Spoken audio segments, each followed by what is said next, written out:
আসসালামু আলাইকুম এভরিওয়ান, কাছে দূরে যে যেখান থেকে আমার ভিডিওটি দেখছেন আশা করছি সবাই ভালো আছেন। আলহামদুলিল্লাহ, আপনাদের দোয়ায় আমিও ভালো আছি।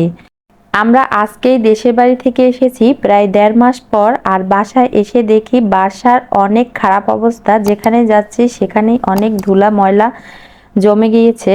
আর বাসাটায় আপনাদের ভাইয়া ছিল, আর ও হচ্ছে বাড়ি যাওয়ার সময় যেখানে যেটা ছিল সেভাবেই রেখে চলে গিয়েছে। বিছানার চাদরগুলো এত নোংরা হয়েছিল আর মনে ছাতকুড়া পড়ে গিয়েছিল। আর এগুলো পরিষ্কার করে কোনোভাবেই থাকা যাবে না। কোনোভাবেই হচ্ছে আজকে ঘরটা ঝেড়ে মুছে পরিষ্কার করব আর বিছানার চাদরগুলো পাল্টিয়ে নতুন চাদর বিছিয়ে দিব, তাহলে একটু থাকার মতো পরিবেশ হবে। আর রান্নাঘরটা হচ্ছে আপনাদের ভাই টুকিটাকি রান্না করেছিল আর হাঁড়ি পাতিলগুলো ওভাবে রেখেই চলে গিয়েছিল। সবকিছু মিলিয়ে অনেক খারাপ অবস্থা। আর এই যে ব্যালকনিটা দেখেই বুঝতে পারছেন যে বাসাটা কতটা নোংরা হয়ে আছে। আজকে কোনো মতে হচ্ছে বাসাটা ঝেড়ে মুছে ক্লিন করেছি।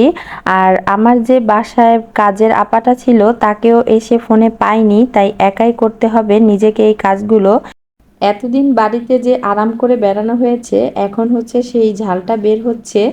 আর আজকে সারাদিন হচ্ছে এই ধোয়া মোছা করার কাজগুলোই করেছি, কোনো রান্না বান্না করিনি। বাহির থেকে খাবার এনে রাতে আর দুপুরে খেয়েছি।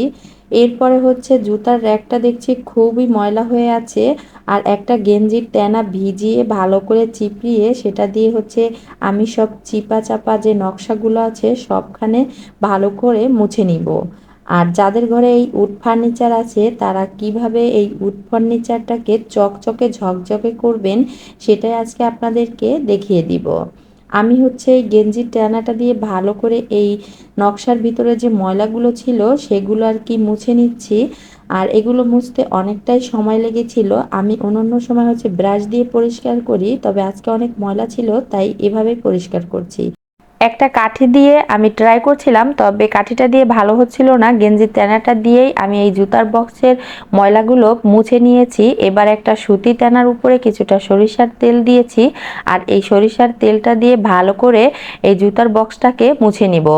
এভাবে যদি আপনারা উড ফার্নিচারগুলো মুছে নেন তাহলে মনে হবে যেন একদম নতুন ফার্নিচার কিনে এনেছি, ঝকঝকে চকচকে হবে। আমার জুতার বক্সটার উপরে যে সাদা দাগগুলো দেখতে পাচ্ছেন এগুলো হচ্ছে আমার ছেলের কাজ। ও হচ্ছে হাতের কাছে যেটা থাকে সেটা দিয়েই হচ্ছে এখানে বাইরে বাইরে শুরু করে দেয়, তাই এই অবস্থা। আর আমার জুতার একটা ফাইনাল লুকটা দেখতেই পাচ্ছেন, মনে হচ্ছে যেন একদম নতুন। আর এটা হচ্ছে পরের দিন আপনাদের ভাইয়া গিয়েছিল বাজার করার জন্য, বাসায় তেমন কোনো বাজার ছিল না। আর কালকে যখন হচ্ছে দুপুরে খাবার আনতে গিয়েছিল তখন বাহির থেকে লাল শাক, গাজর আর টমেটো নিয়ে এসেছিল। আর ওগুলো হচ্ছে কালকে রান্না করে নিই, ফ্রিজেই রেখে দিয়েছিলাম। আর আজকে হচ্ছে আপনাদের ভাইয়া কাঁচা বাজার মাছ গোশ সব কিছুই আর কি টুকিটাকি অল্প অল্প করে কিনে এনেছে। এখানে এনেছিল করলা, তারপরে ঢেঁড়স, মূলা, লাউ, আমড়া, আর হচ্ছে ডাঁটা শাক, বেগুন, আর একটা টিস্যুও এনেছিল। আর আমি বলেছিলাম নোনতা বিস্কুট আনার জন্য, আর নোনতা বিস্কুট এনেছে। আর সাথে এনেছিল ডাল। আর এখন হচ্ছে মাছ গোশগুলো বের করে নিয়েছি। এখানে হচ্ছে 3 ধরনের মাছ এনেছিল আর 2টা মুরগি এনেছিল। এগুলো হচ্ছে লইট্টা মাছ, কাঁচা লইট্টা। এই প্রথমবার হচ্ছে আপনাদের ভাইয়া এগুলো আনলো। আর আমরাও আগে পরে লইট্টা মাছ কখনো খাইনি, বিশেষ করে কাঁচা লইট্টাটা শুটকি খাওয়া হয়েছে। যাই হোক, মাছগুছগুলো বের করে রেখে এরপরে হচ্ছে সবজিগুলো ফ্রিজে রেখে দিব। আর এজন্য নর্মাল ফ্রিজের যে ড্রয়ারটা থাকে তার মধ্যে আমি সবজিগুলো রেখে দিচ্ছি। বন্ধুরা, ভিডিওর কোনো অংশ যদি আপনাদের কাছে ভালো লেগে থাকে তাহলে প্লিজ ভিডিওটি একটি লাইক করে দিবেন। আপনাদের একটি লাইক আমার ভিডিওটা আরও কিছু সংখ্যক মানুষের কাছে পৌঁছে দিবে। এখন শাকগুলো বেছে নিব। আর শাক বাছতে কিন্তু অনেক সময় লাগে, রান্না করার সময় শাক বেছে রান্না করতে গেলে অনেকটাই সময় লাগে। আর যেহেতু আপনাদের ভাইয়া বাসায় আছে আর ইমতিয়াজকে রাখছে, তাই আমি শাকগুলোকে বেছে নিয়েছি। আর এখন হচ্ছে এগুলো নর্মাল ফ্রিজে রেখে দিব। আর শাকের যে গোড়াটা আছে ওগুলোকে পরিষ্কার করে নিব আর মাছ গোছগুলো এখন কেটে নিব। প্রথমে মুরগিটা কেটে নিব, কারণ আগে যদি মাছ কাটি তাহলে আঁশগুলো গোশের সাথে লেগে যাবে। তাই মুরগিটাকে আগে কেটে তারপরে মাছগুলো কাটবো। আর আমি সবসময় এরকমই করি যে মাছ গোশ আনলে ভালো করে কেটে ধুয়ে পরিষ্কার করে তারপরে যতটুকু পরিমাণ লাগবে ততটুকু পরিমাণ পোটলা করে ফ্রিজে রাখি। এভাবে মাছগুলো ফ্রিজে রেখে দিলে ভালো হয়, রান্না করতে গিয়ে আর ঝামেলা হয় না। আর অনেকে আছে মুরগি আস্তই ফ্রিজে রেখে দেয়, রান্না করার সময় কাটে। আমার এভাবে কাটতে ঝামেলা মনে হয় বা রান্না করতেও ঝামেলা মনে হয়। আমি কেটে ধুয়ে পরিষ্কার করে রাখি, রান্না করতে গেলে তাড়াতাড়ি রান্না করে চলে আসি। এরপর লইট্টা মাছটা কাটবো, আর লইট্টা মাছটাই প্রথমবার আমি কাটছি। আর কাটাও খুবই সহজ, দুই পাশের আঁশটা ফেলে দিয়ে তারপরে মাথাটা কেটে নিলেই কাটা হয়ে যায়। আর মাছটা যেহেতু ছোট ছিল তাই আমি মাঝখান থেকে দুটো টুকরো করে নিয়েছি। এরপর সরপুঁটি মাছটা কাটবো, আর সরপুঁটি মাছটার হাত পাগুলো আগে কেটে নিব। এরপরে হচ্ছে দুই সাইডের আঁশগুলো ছাড়িয়ে নিব। আর এই মাছটা কাটতে গিয়ে আমার ছাইয়ের প্রয়োজন হয়েছিল, তাই আপনাদের ভাইয়াকে বলছিলাম ছাই এনে দেওয়ার জন্য। আমার বাসায় সবসময় ছাই থাকে, আর এই ছাইগুলো আমি আমার গ্রামের বাড়ি থেকে এনেছিলাম। কখন কোন মাছ কাটতে গেলে লাগে, এই জন্যই আর কি ছাইটা রাখা। মাছগুলো কাটতে কাটতে বাড়ির কথা অনেক মনে পড়ছিল, আর মা বোনদের কাছে অনেক দিন থেকে এসেছি, তাই ওদেরকে অনেক মিস করছি। আর বাড়ি থেকে আসার পরে আমার 1-2 সপ্তাহ একদমই ভালো কাটে না, শুধু বাড়ির কথাই মনে পড়ে আর ওদের কথাই মনে পড়ে। বিশেষ করে আমার আব্বার কথা অনেক মনে পড়ছে। এই যে কয়েকবার ধরে আমরা বাড়ি যাচ্ছি, বেড়াতে যাচ্ছি, বাবাকে অনেক মিস করি। আমার বাবা চলে গিয়েছে প্রায় এই যে 4 বছর হতে আসলো। আগে যখন বাড়ি যেতাম, যদি বলতাম আব্বা কেমন আছেন, তখন মানে চোখের পানি ফেলে বলতো, মা ভালো আছি, তুমি কখন আসছো। এখন আর সেই কথাটা কেউ বলে না। যখন বাড়ি যেতাম তখনও কান্না করতো, আর যখন বাড়ি থেকে চলে আসতাম তখনও কান্না করতো, বলতো আরো কয়েকদিন থেকে যাও। সেই মা ডাকটা এখন অনেক মিস করি। মাঝে মাঝে মনে হয় যেন বাবাকে অনেক জোরে ডাকতে পারতাম, মানে কলিজাটা তাহলে ঠান্ডা হয়ে যেত।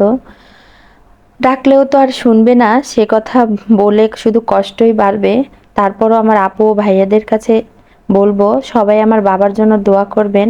আল্লাহ তাআলা যেন আমার বাবাকে জান্নাতুল ফেরদাউস দান করে। বন্ধুরা, বাড়ির কথা বলতে গিয়ে একটু ইমোশনাল হয়ে পড়েছিলাম। এর মধ্যে গোশগুলোকে ধুয়ে পানি ঝরাতে রেখেছি, আর মাছগুলোকে ভালো করে ধুয়ে নিব। মানে যে মাছের যে রক্তটা থাকে সেটা ভালো করে ধুয়ে মাছগুলোও পানি ঝরাতে রাখবো। এরপরে যেখানে মাছ কেটেছি সেখানটা ভালো করে মুছে নিব, আর এই জায়গাটা মুছে তারপরে গোসল করতে চলে যাব। অনেকটাই দেরি হয়ে গিয়েছে, আর দুপুরে রান্নাও করব, এজন্য ভাত বসিয়ে দিয়ে গোসল করতে যাব।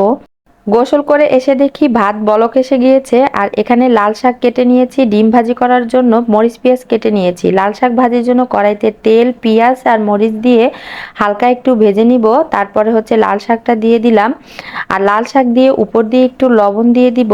আর আজকে হচ্ছে একদম শর্টকাট আর সিম্পল রান্না করব, যেহেতু বাজার গুছিয়ে অনেকটাই দেরি হয়ে গিয়েছে, আর ভাতটাও হয়ে গিয়েছে। ভাতটা নামিয়ে লাল শাকটা একটু নেড়ে চেড়ে দিব। এরপরে ডিম ভাজি করার জন্য পেঁয়াজ মরিচটা একটু লবণ দিয়ে মেখে ডিমটা ফেটিয়ে নিব। এদিকে লাল শাক ভাজিটাও হয়ে গিয়েছে, লাল শাক ভাজিটা নামিয়ে রেখে এবার ডিম ভাজি করে নিব। প্রথমে ইমতিয়াজের জন্য শুধু লবণ দিয়ে একটা ডিম ভাজি করব, আর এই ডিমটা একটু হালকা ভাজবো। তারপরে হচ্ছে পেঁয়াজ মরিচ দেওয়া ডিমটা ভাজবো আপনাদের ভাইয়ার জন্য। আর আপনাদের ভাইয়াও একই, ডিম বেশি ভাজলে খায় না, একটু হালকা করে ভাজতে হবে। খাবার নিয়ে আপনাদের ভাইয়ার কখনোই কোনো অভিযোগ নেই। আমি যখন যেটা রান্না করব আলহামদুলিল্লাহ সে সেটাই খায়। আর এজন্যই আমার অনেকটাই শান্তি। যদি ঘরের স্বামীরা খাবার বা যে কোনো কিছু নিয়ে একটু পিটপিটানি খুঁতখুঁটানি থাকে তাহলে কিন্তু অশান্তির আর শেষ থাকে না। এদিক দিয়ে আলহামদুলিল্লাহ আমি অনেকটাই সুখী। যাই হোক, এখন হচ্ছে দুপুরের খাবার খাবো, ইমতিয়াজকেও খাবারটা খাইয়ে দিব। এখন সন্ধ্যাবেলা আপনাদের ভাইয়া বিকেলে বাহিরে গিয়েছিল, এখন এসেছে, তাই একটু চা বানিয়ে নিচ্ছি। গরম পানি করে আমি গ্রিন টি খাবো, তাই গরম পানিটা একটু আলাদা করে নিয়েছি, আর চা পাতি দিয়ে এবার পানিটা জাল করব। আর আমি যে গরম পানিটা নিচ্ছি এর মধ্যে গ্রিন টিটা ভিজিয়ে রাখবো। ভিজিয়ে রেখে একটু ফল কেটে নিব ইমতিয়াজের জন্য। আপনাদের ভাইয়া এইমাত্র বাহির থেকে এসেছে, আর এই ড্রাগন ফ্রুটসটা নিয়ে এসেছে। ইমতিয়াজের এই ফ্রুটসটা অনেক পছন্দ, তাই ভাবলাম ওকে একটা কেটে দিই, ও খেতে খেতে এদিক দিয়ে চাটাও হয়ে যাবে। ড্রাগন ফ্রুটসের সাথে 2টা কলাও নিয়েছি, দুজনে মিলে খাবে। এজন্য ড্রাগন ফ্রুটস হচ্ছে ও একাই খাবে, ও আর কাউকে দিবে না। আমি একটু চেয়েছিলাম, আমাকেও দেয়নি, ওর এতটা পছন্দ। কলা দিচ্ছিল ওর বাবাকে আর একটাও নিজের কাছে রেখে দিয়েছে ও নিজে খাওয়ার জন্য।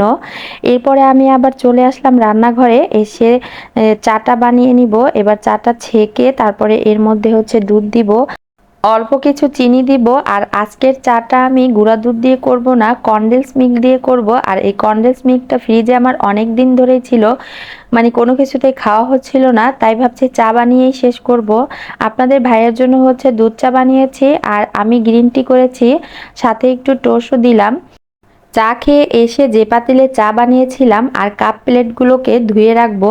আমার সিঙ্কটা খুবই ছোট, এখানে থালা বাটি জমা করে রাখার কোনো অপশন নেই, তাই হচ্ছে এই থালা বাটি সবগুলোই ধুয়ে নিব। এখন না শুধু সবসময় এই কাজটা করতে হয়। এখন হচ্ছে থালাবাটিগুলো ধুয়ে রাতের জন্য রান্না করব। আর রাতে রান্না করলাম লাউ চিংড়ি। আপনাদের ভাইয়া আসার সময় কাঁচামরিচ নিয়ে এসেছিল, এখন কাঁচামরিচগুলোর বোটা ছাড়িয়ে রাখবো। কাঁচামরিচের বোটা ছাড়িয়ে ফ্রিজে রাখলে অনেক দিন ভালো থাকে, পচে যায় না। যাই হোক বন্ধুরা, আপনাদের সাথে আজকের ভিডিওটা শেয়ার করলাম, আশা করছি আপনাদের ভালো লাগবে। আর ভালো লাগলে ভিডিওতে একটি লাইক করবেন আর আপনাদের ফ্রেন্ডস ও ফ্যামিলির সাথে ভিডিওটা শেয়ার করবেন। আর একটু কষ্ট করে চ্যানেলটা সাবস্ক্রাইব করে দিয়ে আমার সাথেই থাকবেন। আজকে এখানেই বিদায় নিচ্ছি, আল্লাহ হাফেজ।